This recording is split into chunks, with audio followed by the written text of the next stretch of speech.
이재명 지사가 됐던 경선에도 그 질문이 나올 거예요. 검찰개혁 시즌2, 이른바 이제 검수완박이라고 부르는 이거 어떻게 할 거냐. 이재명 지사 여기 답이 있어야 될 거고. 그러니까 지금까지 이재명 지사가 조국 사태, 검찰개혁 이거에서 약간 비켜설 수 있는 포지션이었잖아요. 답했어요. 그러니까 했는데, 그러니까 예를 들면 토론에 들어가고 이렇게 하면 이제 그 부분에 쟁점, 지금 이제 추미애 후보가 나왔고 하고 있는 상황에서 어쨌든 이제 그 쟁점이 하나 있을 거고, 그리고 이제 김경률 진중권을 뭐 섭외하네 안 하네 이 부분에 있어서도 결국엔 이제 이게 이제 민주당이 맞이하고 있는 어떤 뭐 아직도 거기 있는 사람도 있고 빠져나왔다고 주장하는 사람도 있고 아니다 건너지도 못했다라고 생각하는 사람도 있지만 이제 조국의 조국의 시간도 이제 결국 이재명 지사가 정면으로 한번 대답을 해야 되는 상황이 올 텐데 국민들 앞에서 이 부분에 대해서는 세계일보 인터뷰에서 정면으로 대답했잖아요. 정면으로 했다 이미. 네. 아니 최근에 뭐 불과 하루 이틀 전에 뉴스에서 본 것 같은데 그 소위 말하는 검찰의 수사권을 완전히 박탈하는 문제는 동의하지 않는다. 그러고 수사권 조정 등 더 필요한 조처들 뭐 자세한 얘기는 생각이 안 나는데 뭐 이런저런 검찰 개혁들을 디테일든 완성해 가야 되지만 지금 수사권 전체를 빼앗는 것에 동의하지 않는다라고 얘기를 했어요. 얘기를 했으니까 그 정도면 정확하게 자기 자른 거 아닌가요? 그러니까 그러면 그게 대답이라고 친다면 예를 들면 이재명 지사 중심으로 당체제가 대통령 후보가 누가 되면 대통령 후보 중심으로 당체제가 개편이 되는 거잖아요. 그러면 대통령 후보 중심으로 입장 체계가 이제 쓰는 거잖아요. 그러면 지금까지 예를 들면 지도부가 밀고 왔던 것과랑 차별화가 발생할 수 있잖아요. 뭐 어떤 차이가 그러니까 있나요? 그게 검수완박이랑 이제 조금 어떤 지도부가요? 송영길 지도부. 그러니까 송영길 지도부가 검수완박을 민주당이 지금까지 주장해왔던 쉽게 말하면 이런 문제잖아요. 어떤 대선 후보든 간에 이 대선이 또 정권 심판 투표가 되지 않기 위해서 그 전직 대통령과 어느 정도 거리를 두거든요. 왜냐하면은 그 집권 5년 차쯤 되면은 초기에 그 긍정적인 지지라는 게 지지율이 쭉 빠지고 그 다음에 그 실력이 다 바닥에 드러난 상태이기 때문에 왜 선을 좀 그어야 될 거라는 겁니다. 그래서 그 동안에 이 정권이 잘못했던 부분들. 그래서 아마도 지금은 후보 경선을 하고 있기 때문에 본격적으로 그 얘기를 못 하지만 만약에 후보로 이제 당선이 되면은 그때부터는 이제 본격적으로 선긋기가 돼야 되지 않을까 이렇게 싶어요. 왜냐하면 그때부터는 대선이거든요. 본선이란 말이죠. 근데 부정평가 49에 긍정평가 44 정도면 제가 보기엔 뭐 4년 차에는 잘 버티고 있는 거 아닌가? 예. 뭐 그러니까 더 높으면 더 높아야 훌륭하다고 하겠는데 4년 차 이렇게 버틴 정보가 없긴 했으니까 그냥 무난하게 가고 있는 거 아닌가 싶은 생각이. 그거는 또 약간 그 착시 같은 게 있는데 뭐냐면은 그 기존에 그거 하고 그다음에 지금에 나온 거를 갖다 단순 비교해서는 안 된다는 거예요. 대통령 지지율 예컨대 재보선 참패하던 그 시절에도 그렇게 안 빠졌었어요. 근데 선거는 참패가 나타났단 말이죠. 그렇기 때문에 참패하던 시절에 30대로 주저앉고 막 빠지고 막 그랬죠. 아니 그러니까 재보선 당시만 해도 재보선 직후에는 그렇게 빠졌지만 재보선 당시에는 그렇게 안 빠졌었어요. 근데 그것과 그다음에 그 대선에서의 지지율을 바로 연동시켜서는 좀 곤란한 좀 다를 수 있다. 그런데 이번 지금 이 전국에서 흐름에서의 또 하나의 변수는 전 뭐라고 보냐면 코로나라고 보는데 제가 이제 그래서 전국 지표조사 계속 들여다보고 있는 게 최근에 뭐가 무너졌냐면 코로나가 심각하다고 생각하는 사람이 75에서 25가 뚝 떨어져서 40 밑으로 내려갔어요. 그러니까 이제 모르겠다. 이제 좀 괜찮겠지. 당장 저 말에도 한번 맞았고 지금. 맞아가고 이제 난 안 죽는구나 이런 생각이 들어서 약간 좀 안이해지고 있거든요. 그렇다고 뭐 방역 수칙을 어기는 단계까지는 안 갔지만 그런데 어쨌든 이 하반기는 그래서 코로나와의 전쟁에서 승리하는 국면으로 지금 갈 수밖에 없고 또 6월에 지금 수출이 역대 사상 최고액을 기록하고 막 이런 경제 지표로서도 뭐 내부로 들여다보면 여러 가지 잘 안 되는 것이 있지만 어쨌거나 몇 가지로도 수치로서 잘 되고 있다는 것을 입증해서 이 지지율을 끌고 갈 수 있는 모멘텀이 만들어지는데 그리고 11월에 마스크는 못 벗겠지만 최소한 우리가 이제 코로나 때문에 막 죽는 국면은 아니다라는 이 선언을 하게 되는 이런 것 때문에 저는 문재인 정부의 지지율은 그냥 그대로 유지를 하게 되는 상황으로 갈 것이고 그래서 그것이 누가 됐든 민주당의 후보가 이 문재인과 척을 질 것인가 아니면 같이 갈 것인가가 제가 생각에는 굉장히 좀 애매해질 것이다. 어디서 선을 그을지에 대해서 캠프마다의 전략적 판단이 있을 수밖에 없을 거라고 봐요. 이제 전반적으로 정권 교체를 원하는 사람들의 지지율이 지금 50% 이상 나오고 있단 말이죠. 아직은 뭐 그게 이제 나중에 좀 떨어진다 하더라도 그게 만약에 50%에 육박했다라고 한다면 그건 위험심이라고 생각을 하고요. 그다음에 어느 정권이나 그 말년에는 인기가 별로 없어요. 그래서 그거는 저도 이제 얘기를 했거든요. 이미 12월, 11월쯤 가게 되면 이제 코로나 국면이 수습 국면이 될 거고 그때는 이 정부가 코로나로 버텨왔기 때문에 그게 큰 도움이 될 거다. 그 다음에 심지어는 뭐라고 얘기하냐면 실제로 보수가 지금 잘 나가고 있는 지금이 보수의 위기다라고 계속 내가 얘기를 했거든. 자, 질문의 시간이 돌아왔습니다. 제가 이번 주에 누가 척척석사님한테 이 질문을 꼭 해달라고 했습니다. 저랑 같이 척척선사님의 20대 초반일 때 수업도 들었던 사람이 민주당이 싫어진 진보가 지금 있잖아요.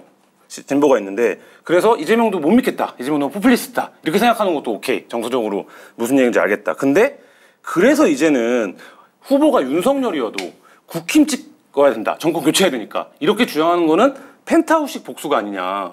펜트하우스식? 예, 그러니까 너무 말하자면 너무 강을 건너뛰는 비약적인 복수가 아니냐. 이 질문을 꼭 한번 물어봐 달라는. 뭐 이쪽이 싫다고 반드시 저쪽을 찍어야 된다라는 건 말이 안 되는 거죠. 저쪽이 찍을 만해야 찍는 거고 저는 그렇게 얘기를 한 적이 없고 또 하나는 이런 걸 생각을 해야 되는데 그렇게 정치적이지 않은 분인데도 그런 얘기를 하더라고요. 아무리 근데 민주당이 잘못하는 거 알겠다. 그런데도 어떻게 제대로 찍냐. 그런 정서가 굉장히 많이 퍼져 있더라고요. 그래서 그때 저는 뭐라고 얘기를 했냐면은 그게 민주주의다. 이쪽이 잘못했는데 저쪽을 찍는 게 민주주의지 이쪽이 잘못했는데도 계속 이쪽을 찍는 게 그게 독재다. 또 그렇게 주장하는 사람들이 바로 독재자 아니냐.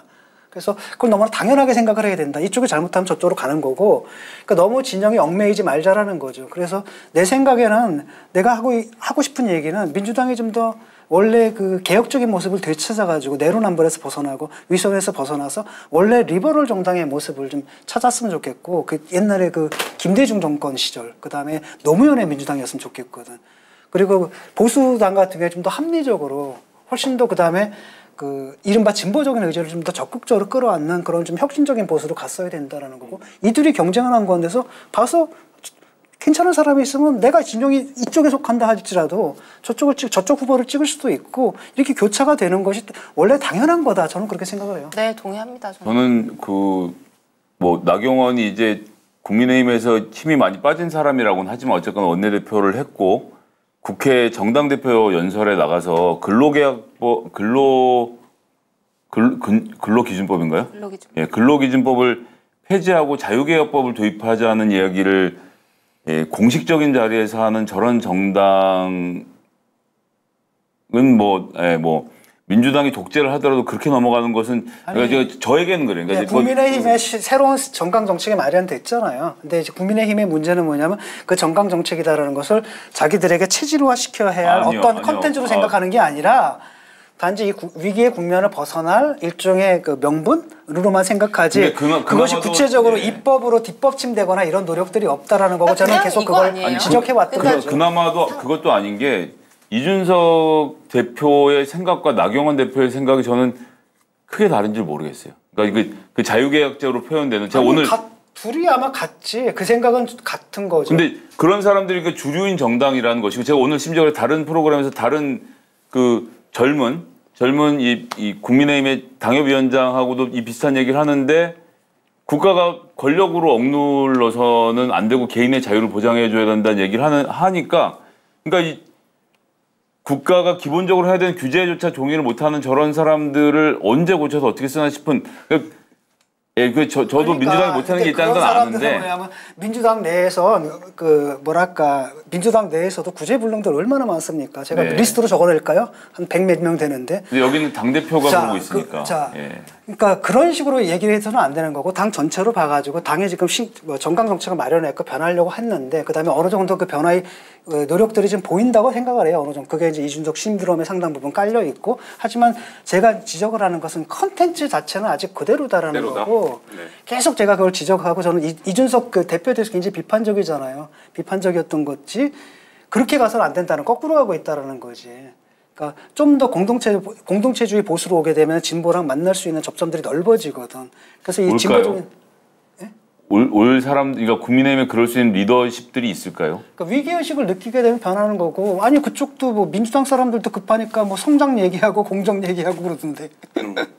질문을 오늘 공정은 옛날부터 했죠. 공정 얘기 급하니까 하는 얘기가 아니라 아니 그래서 그걸 다 배반해 온 거 아니에요? 공정하냐 안 하냐 뭐 이런 두 분이 응원 메시지를 주셨어요. 0077님께서 김성애님 너무 팬입니다. 요즘 젊어 보이려고 노력하신다던데 염색도 했죠. 네, 눈썹 문신과 안경테를 바꿔보시면 어떨까요? 이런 문자를 주셨습니다. 제가 눈썹 문신을 하라고요? 눈썹 문신을 하고 안경테를 바꿔보시면 어떨까요? 제가 거의 유일하게 자신 있는 게 눈썹인데 눈썹을 고치라고요? 싫습니다. 아 싫다. 예. 안경테는 현존하는 안경테 중에 최고가의 아주 호화스러운 안경테를 하고 있기 때문에 바꿀 생각 없습니다. 바꿀 생각 없다. 아, 네, 0077님 안 된답니다. 단호하시네요. 네, 네. 그 보통 비싼 거라서 한 번 사면 오래 써야 돼. 지금 이게 한 3년째 쓰는 눈썹 건데요. 보시고 내가 필요하다. 부자할 때 눈썹 그리잖아. 아니 근데 제 눈썹에 대해서 얘기하는 것은 제가 너무 지금 메이크업이 잘못된 거 아니에요? 되게 기분 나빠하시네요. 현타 오신 것 같은데. 예. 0019님은 이런 문자 주셨습니다. 어둠을 밝히는 이 시대 최고의 평론가 진중권님, 이재명 후보님, 진중권님을 영입하십시오. 99.9% 대통령 당선입니다. 잘립니다. 네. 아니, 김병률 봐요. 네.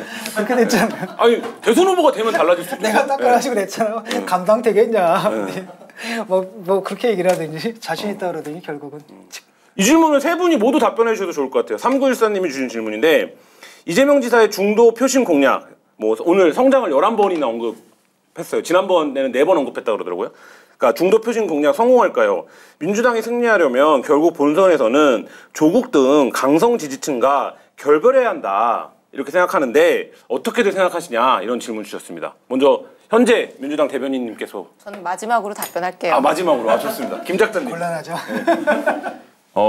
이재명 지사의 정치 행보를 지난 기간 쭉 보면 굉장히 촉이 예민해요. 그리고 어디에서 어떻게 발동이 걸리는지에 대해서 굉장히 잘 알고 있는 분이고 선을 긋고 싸움하는데 굉장히 능한 분입니다.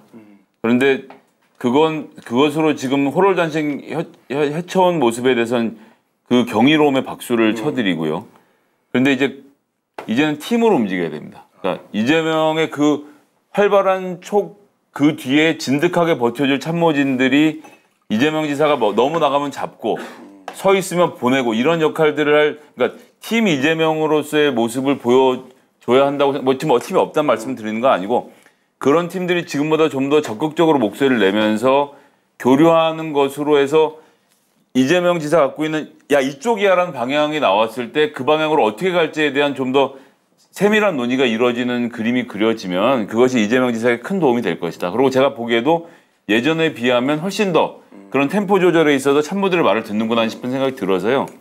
예, 정치는 언제나 팀입니다. 그거를 무시하지 않았습니다. 질문의 요지는 그게 그게 아니에요. 아닌데. 약간 조국을 지지하는 강성 지지층과 결국 결별을 해야 재집권이 되는 거 아니냐 이 질문. 결별을 왜 하나요?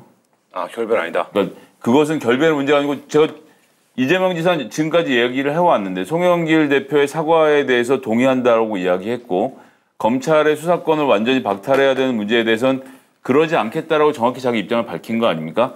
그럼 그것에 따라서 민주당 내에서의 갑론을박이 이어질 것이고요. 지지자들이 평가를 하면 된다. 평가를 하는 것인데 대선 후보로 지금 결정되는 과정이니까 제가 뭐 드릴 말씀은 아니고 후보가 결정되면 특히나 최근 한 10년의 흐름은 후보가 결정되면 거기에 당원들은 따라오더라.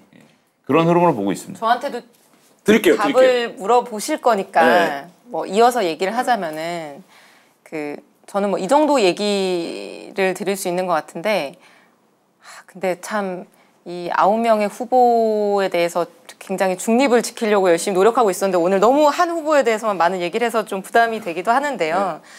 어쨌든 이재명 지사, 이재명 후보가 진짜 대통령이 되려면은 민주당 내에서 뭐를 버리는 방식으로는 저는 대통령이 되게 어렵다고 생각하고, 그러니까 사실은 어떤 뭐 특정한 성향을 가진 지지층이 있다라고 했을 때 그 뭐 세력이든 사람이든 하고 절연하는 방식이 아니라 그 분들을 본인의 팬으로 만드는, 설득하고 나의 비전을 통해서 이제 그 팬으로 만드는 과정이 있어야지 저는 대통령이 될 수 있다고 생각을 하고요. 실제 뭐 몇 년 전하고 비교해 보면 저는 몇 년 전에 이제 뭐 다른 바깥에 있긴 했지만 얘기를 들어보면은 지금은 어쨌든 당내에서 과거에 비해 보면 이제 이재명 지사의 지지하는 뭐 의원이라거나 당원이라거나 굉장히 늘어났거든요. 그래서 과거에는 이분들도 뭐 지지하지 않는 분들이 많았을 텐데 이제 지금 이렇게 본인의 지지세를 당내에서 키워가고 있는 상황이니까 그렇게 넓혀가는 게 맞다고 생각합니다. 그 얘기를 할까? 강성 지지층과 손을 긋는다라는 건 그냥 누구를 누구를 배척한다 이런 문제가 아니에요. 문제는 뭐냐면 민주당의 정치 커뮤니케이션 구조가 왜곡돼 있다라는 거예요. 계속 선전선동을 해왔잖아요. 특히 김어준 방송을 토대로 해가지고 사람들을 합리적인 이성적인 판단을 못하는 존재. 그래서 맹신적인 상태로 몰아넣다 보니까 자기들이 거기에 발목이 잡힌 상태잖아요. 이것과 절연을 하는 거고 그런 가운데 그들을 설득해내는 이런 과제라는 거죠. 그러기 위해서 분명하게 메시지를 내야 됩니다.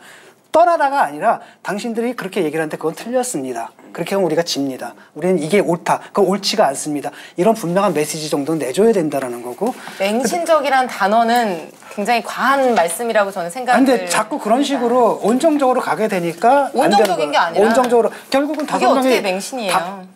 아니 그럼 표창장 위조된 걸 갖두고 위조가 안 됐다고. 다시 거기로 돌아가시면. 그러니까 맨날 예를 들어가지고 인턴 증명서 위조했는데 위조가 아니라고 얘기를 하고 뭐 등등등등등. 근데 제가 이제 기자 입장에서 듣기에는 이소영 대변인 얘기랑 척척석사님이랑 끝은 다 있는 것 같아요. 예를 들면 설득을 해서 더하는 방식으로 가야 된다는 얘기를 하신 거고 여기는 정치 커뮤니케이션이 왜곡돼 있고 뭐 대충 얼버무려 넘어가자는 얘기고 나는 분명하게 그거가 손잡지 않으면은 왜곡의 문제를 제가 지금 커뮤니케이션 자체가 잘못돼서 그러니까 국회의원들이 다 가지고 그 방송 가가지고 말이지 얘기를 하고 뭐 이런 나라가 어딨냐라는 거예요. 이건 말도 안 되거든요. 근데 최근 어제 오늘은 그 방송에 국민의힘들이 되게 많이 가요. 그러니까 홍준표 의원, 거기서 물론 이제 그런 사람들도 부르는데 문제는 뭐냐면.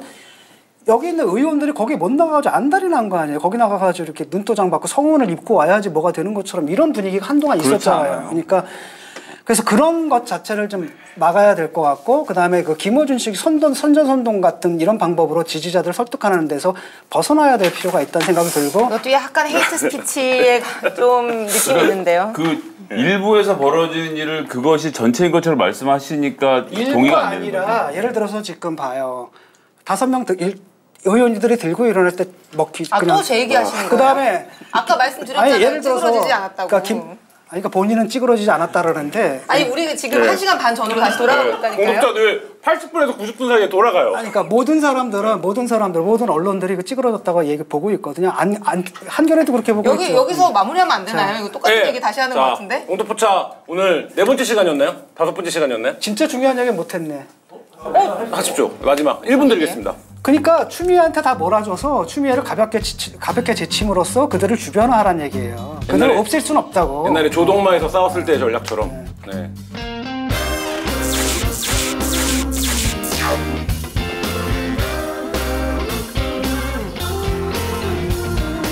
네? 한겨레 TV가 쇼핑몰을 열었다고요? 마켓하니? 마켓하니가 잘 되면 제 출연료 올라갑니까? 저 아시죠? 저 까칠한 거. 제가 앞으로 지켜볼 테니 좋은 물건 많이 파세요. 주소창에 마켓하니.com 치고 들어와 구경하시고 좋은 상품 있으면 구매도 부탁드립니다. 좀 도와주십시오.